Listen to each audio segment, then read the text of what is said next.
एक बहुत ही खूबसूरत गांव था जिसका नाम था वीरनगर। यहाँ सभी लोग बहुत खुशी खुशी से रहा करते थे। गांव में सब कुछ अच्छा चल रहा था और इसी बीच अमेरिका से एक फैमिली अपने पुश्तैनी घर में रहने आती है। उस परिवार में पति पत्नी और उनका छोटा सा बेटा होता है जो अपने हवेली में रहने आए थे।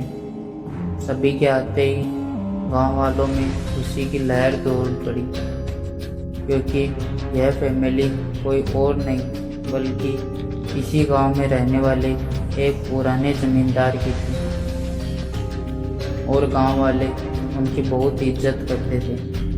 सब कुछ ठीक चल रहा था, लेकिन अचानक एक दिन इस परिवार के बच्चे की तबीयत अचानक बिगड़ने लगती है। सभी को लगता है मौसम का परिवर्तन हुआ होगा, लेकिन बात तो कुछ और ही थी। धीरे धीरे लड़के का चेहरा नीला पड़ने लगता है। आनन फानन में परिवार ने डॉक्टर को बुलाया और डॉक्टर को भी कुछ समझ नहीं आया तो उसने पास में ही बने एक हॉस्पिटल में उन्हें स्वास्थ्य परीक्षण के लिए आमंत्रित किया, ताकि बच्चे की बीमारी का पता लगाया जा सके। परिवार ने डॉक्टर की सलाह अनुसार हॉस्पिटल जाना जरूरी समझा। सारे परीक्षण होने के बाद भी कुछ हासिल नहीं हुआ। जैसे ही सारा परिवार गांव पहुंचा तो गांव के कुछ बुजुर्गों ने बच्चे की हालत देखकर उन्हें ओझा के पास जाने को कहा। आज भी गांव में पुराने रीति रिवाज के अनुसार झाड़ फूंक करके इलाज करने की प्रथा कायम है। परिवार सभी सदस्य बच्चे के लिए ओझा के पास जाने को भी तैयार हो गए। गांव के पास ही एक पहाड़ी पर एक बाबा रहते थे जो कि काली विद्या में माहिर थे। जैसे ही उनके आश्रम की सीढ़ियों में वह बच्चा अपने परिवार के साथ पहुंचा तो ओझा जोर जोर से चिल्लाने लगा, तू क्यों आई है? इतने वर्षों के बाद भी तेरा बदला शांत नहीं हुआ। यह सब सुनकर बच्चे के माता पिता और गांव वाले दहशत में आ गए। उन्हें समझ नहीं आया कि बाबा इतना क्रोध क्यों कर रहे हैं, जबकि उन्हें अभी तक कोई बात पता ही नहीं गई। लेकिन बाबा तो काली माया में पारंगत थे, इस वजह से उन्हें रूहानी ताकतों को पहचानना आता था। सभी लोगों ने आश्रम में प्रवेश किया, लेकिन बाबा ने केवल उस बच्चे को पास आने को कहा। बच्चे की हालत बहुत खराब थी। उसकी आंखें लाल हो चुकी थी, उसका शरीर नीला दिखाई पड़ रहा था और उसके शरीर का तापमान आम बुखार से कहीं ज्यादा था। ओझा ने विभूति उठाकर बच्चे के मुंह पर फेंका।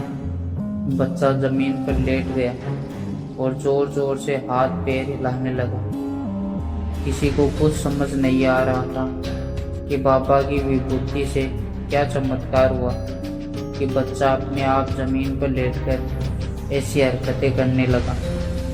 तभी अचानक बच्चा अपने पैर की अंगुलियों के बल खड़ा हो जाता है और वह बहुत ही खूंखार औरत की आवाज में ओझा को उसके पुराने नाम से बुलाया, अरे वो प्रेमनाथ, मैं तुझे नष्ट कर दूंगी। लड़के का ऐसा स्वर सुनकर उसके माँ बाप घबरा गए। लड़के को इस अवस्था में देखकर उन्हें कुछ समझ नहीं आ रहा था कि ऐसा क्यों हो रहा है। तभी ओझा ने एक मंत्र पढ़कर बच्चे को अपने काबू में किया। सारे गांव वाले ओझा से पूछने लगे, बाबा ये सब क्या है? यह बच्चा ऐसे क्यों कर रहा है? तभी ओझा ने बताया कि इसके अंदर कोई चुड़ैल आ चुकी है, जो कि आज 70 साल पहले चोरी के आरोप में जिंदा जला दी गई थी। उसे ऐसी सजा देने वाले कोई और नहीं बल्कि इसी बच्चे के दादाजी थे और वह चुड़ैल अपना बदला लेने के लिए आई है। क्योंकि वह गर्भवती अवस्था में जिंदा जली थी और उसके कोख में पल रहा मासूम बच्चा भी जल गया। इसी वजह से वह उस वंश के बच्चे को भी दर्दनाक मौत देना चाहती है ताकि उसका बदला पूरा हो सके। यह सारी कहानी जानने के बाद उसके परिवार वाले ओजा के सामने गिड़गिड़ाने लगे और अपने बच्चे की जान की भीख मांगने लगे। तभी ओजा ने अपनी और तपस्वी शक्ति से मंत्रों के उच्चारण के साथ उस चुड़ैल को मासूम बच्चे से बाहर निकाल दिया और कुछ ही क्षणों में वह बच्चा सामान्य हालत में आने लगा। सभी को लगा कि सब कुछ हमेशा के लिए ठीक हो गया, लेकिन यह तो एक शुरुआत थी।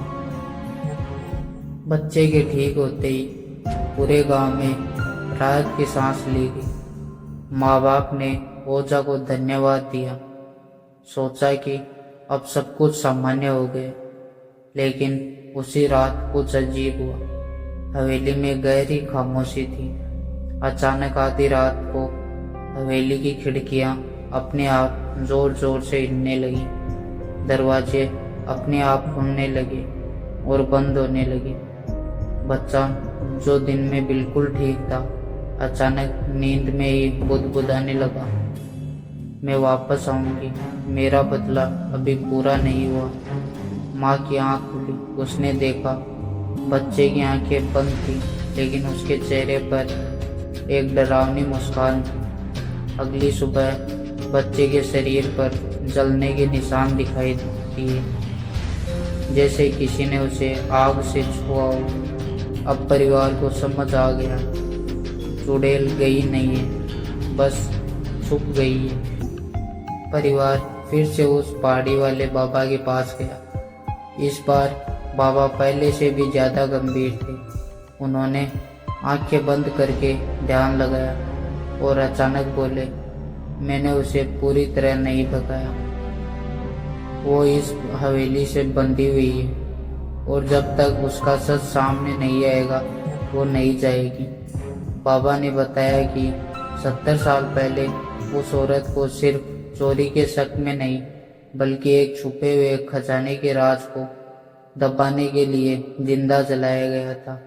वो खजाना अभी भी हवेली के नीचे कहीं दबा हुआ है और उस औरत की आत्मा तब तक शांत नहीं होगी जब तक उसका सच सबके सामने नहीं आएगा।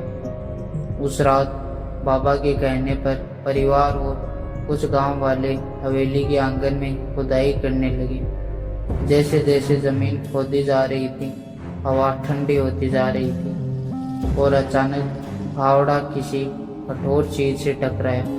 वहाँ एक पुराना लकड़ी का संदूक था। जैसे ही उसे खोला गया, अंदर सोना नहीं बल्कि एक कंकाल और उसकी कुछ जली हुई हड्डियां थी। और तभी पूरे हवेली में एक जोरदार चीख गूंजी। अचानक हवा में काला धुआं फैल गया और उसी धुएं से एक औरत का भयानक रूप सामने आया। लंबे बिखरे बाल, जली हुई त्वचा, लाल आंखें। वो गुस्से में चिल्लाई, अब कोई नहीं बचेगा। बच्चा अचानक हवा में उठ गया और उसकी तरफ खींचने लगा। ओझा ने तुरंत मंत्र पढ़ना शुरू किया। चारों तरफ अग्नि जलाई गई। वो आत्मा और ज्यादा शक्तिशाली हो रही थी क्योंकि उसका सच सामने आ चुका था। लेकिन इस बार बाबा ने एक आखिरी उपाय किया।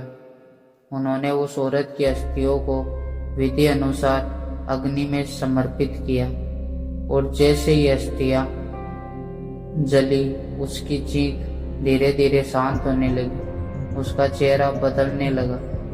गुस्से की जगह दर्द और शांति आ गई और कुछ ही क्षणों में वो धुएं में बदलकर हमेशा हमेशा के लिए गायब हो गई। सब कुछ शांत हो गया।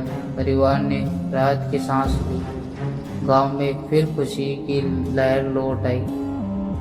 लेकिन कहानी यही खत्म नहीं होती। कुछ दिनों बाद हवेली के एक बंद कमरे से फिर से हल्की हल्की पायल की आवाज आने लगी। तो दोस्तों, अगर आपको वीडियो अच्छा लगा हो तो लाइक करें और पार्ट 2 जानने के लिए हमारे चैनल को सब्सक्राइब करना ना भूलें और कमेंट में अपनी राय ज़रूर दें, क्या पार्ट 2 बनाना चाहिए। तो मिलते हैं किसी अगले वीडियो में, तब तक के लिए धन्यवाद।